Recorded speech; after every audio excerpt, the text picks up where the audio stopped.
Student future IAS academy way to success में आपका बहुत बहुत स्वागत है।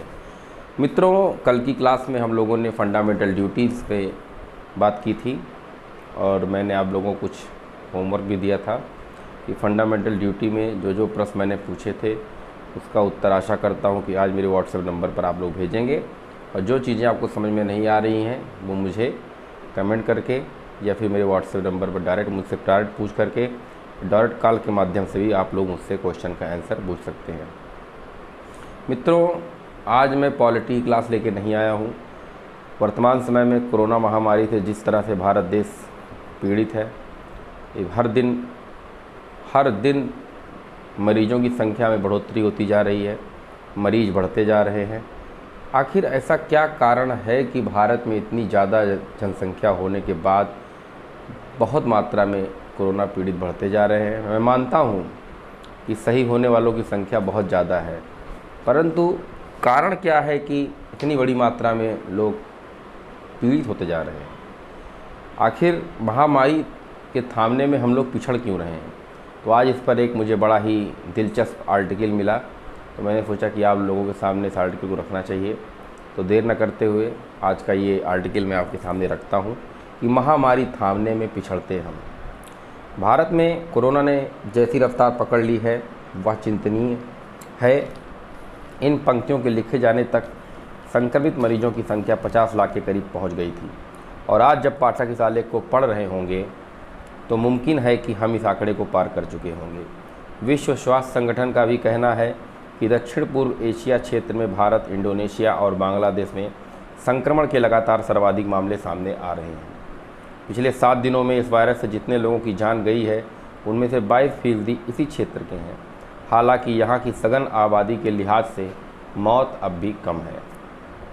प्रति 10 लाख आबादी में 46 लोगों की मृत्यु हो रही है।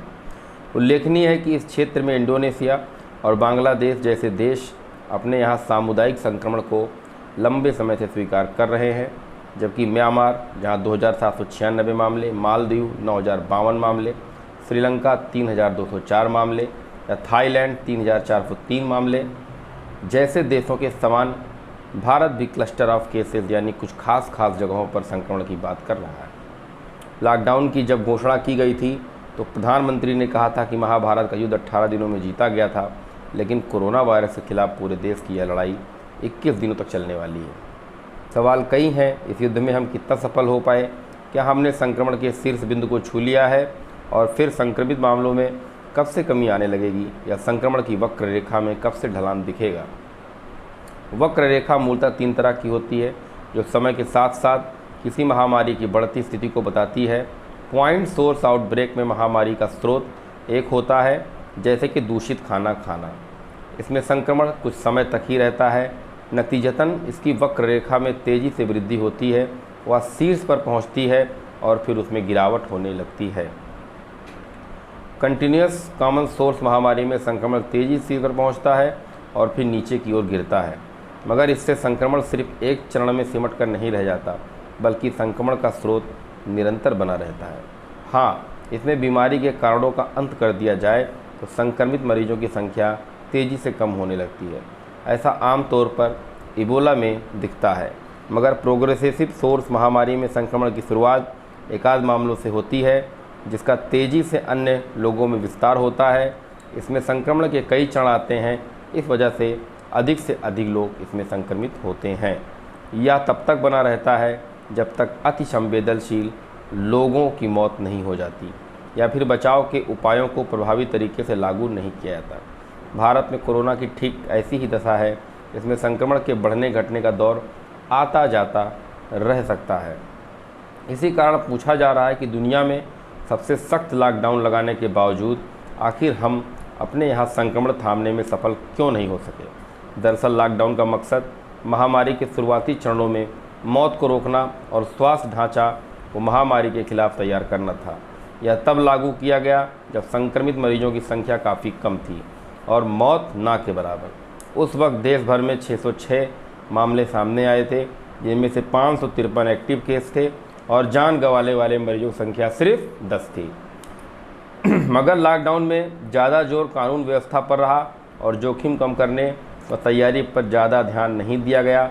आलम यह है कि आज भी कोविड से बचने के लिए निगरानी और बचाव उपायों को पूरी तरह से नहीं अपना रहे हैं, जो ख़ास तौर से इसलिए ज़रूरी है क्योंकि अभी तक हमने इसके खिलाफ कोई दवा या वैक्सीन तैयार नहीं की है। बेशक हुकूमतों की इसलिए आलोचना की जाती हो कि वह देर से नाकाफ़ी कदम उठाती है, लेकिन भारत में लॉकडाउन संभवतः बहुत जल्दी और अत्यधिक सख्ती से उठाया गया कदम माना जाएगा। सवाल यह भी है कि हमारी स्वास्थ्य सेवाएं प्रतिदिन 1 लाख नए संक्रमित मरीजों को संभाल पाने के लिए तैयार हैं। सच्चाई महज इसी से पता चलती है कि ऑक्सीजन आपूर्ति में आ रही कमी अब सुर्खियां बनने लगी हैं। बेशक पिछले 6 महीने में ऑक्सीजन उत्पादन में लगभग 4 गुना वृद्धि हुई है और 750 टन प्रतिदिन से बढ़कर 2700 टन रोजाना इसकी आपूर्ति हो रही है। फिर भी मध्य प्रदेश, गुजरात और मुंबई की ज़मीनी हकीकत बताती है कि कुछ अस्पतालों को मरीजों की ऑक्सीजन आपूर्ति कम करने के लिए मजबूर किया जा रहा है ताकि ऑक्सीजन बचाकर रखी जा सके। विश्व स्वास्थ्य संगठन का अनुमान है कि कोरोना के 14% संक्रमित मामले गंभीर होते हैं और उन्हें अस्पताल की ज़रूरत पड़ती है, जबकि 5% मरीज बहुत गंभीर होते हैं, उन्हें आईसीयू में रखना पड़ सकता है। मौत 4% मरीजों की होती है। फिलहाल भारत में मृत्यु दर 2% के आसपास है, जो तुलनात्मक रूप से बेहतर ही माना जाएगा, मगर राज्यवार बात करें तो पंजाब व महाराष्ट्र में 4% के करीब है। जिलावार आंकड़े तो और भी चिंताजनक हैं। मसलन मुंबई और अहमदाबाद जैसी घनी आबादी वाले ज़िलों में मृत्यु दर क्रमशः 5.71% और 5.63% है, जबकि लुधियाना जैसे औद्योगिक ज़िले में 4.74%। इसी तरह नांदेड़ और सांगली में मृत्यु दर क्रमशः 5.3% और 4.74% है। जाहिर है कि भारत में मृत्यु दर को विश्व स्वास्थ्य संगठन के मानक से परे देखने की ज़रूरत है, और चूँकि यहाँ संक्रमण ग्रामीण इलाकों में फैलने लगा है, इसीलिए स्वास्थ्य सेवाओं पर बढ़ता भार साफ साफ महसूस किया जा सकता है।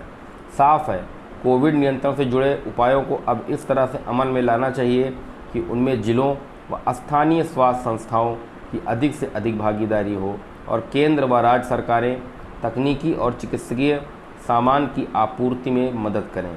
तमाम मुश्किलों को दूर करने और सामुदायिक हितों का ख्याल रखने की ज़रूरत है। लोगों को यह भरोसा देना ही होगा कि उनकी सुरक्षा के लिए हर मुमकिन सख्त प्रयास किए जा रहे हैं। मित्रों, कोरोना वायरस की रफ्तार जिस तरीके से भारत में बढ़ रही है, ये बहुत ही चिंता का विषय है। मैं इस विषय पर आपको बताना चाहूँगा कि भारत में मृत्यु दर तो काफ़ी कम है, परंतु ये मामला संक्रमण का आखिर फैल क्यों रहा है? रीज़न क्या है? क्यों हम अन्य देशों की अपेक्षा पिछड़ते हुए नज़र आ रहे हैं? हमने लॉकडाउन तब लगाया जब मरीजों की संख्या हमारे यहाँ 600, 500 या 600 थी, और इतनी सख्ती से 21 दिन का लॉकडाउन लगाया गया, उसके बाद फिर से लॉकडाउन लगाया गया। आखिर इतनी सख्ती से पालन करने के बाद भी भारत में महामारी आज जिस तरीके से फैल रही है, इसके पीछे क्या रीजन, क्या कारक उत्तरदायी हैं, इसके बारे में आप लोग अधिक से अधिक लिखें। और आज हम लोग पिछड़ते जा रहे हैं, इसके बारे में भी अधिक से अधिक लिखकर मेरे व्हाट्सएप नंबर पर भेजें। और इसके बचाव के तरीके और क्या होना चाहिए, सरकार को कौन कौन से नए नए कदम उठाने चाहिए जिससे कोरोना महामारी के इस बड़े भयावह मुँह से बचा जा सके, तो इसके बारे में आशा करता हूँ कि आप लोग अधिक से अधिक लिखकर मेरे व्हाट्सएप नंबर भेजेंगे। और इसी शब्दों के साथ आज का ये वीडियो मैं यही समाप्त कर रहा हूँ। जय हिंद, जय भारत।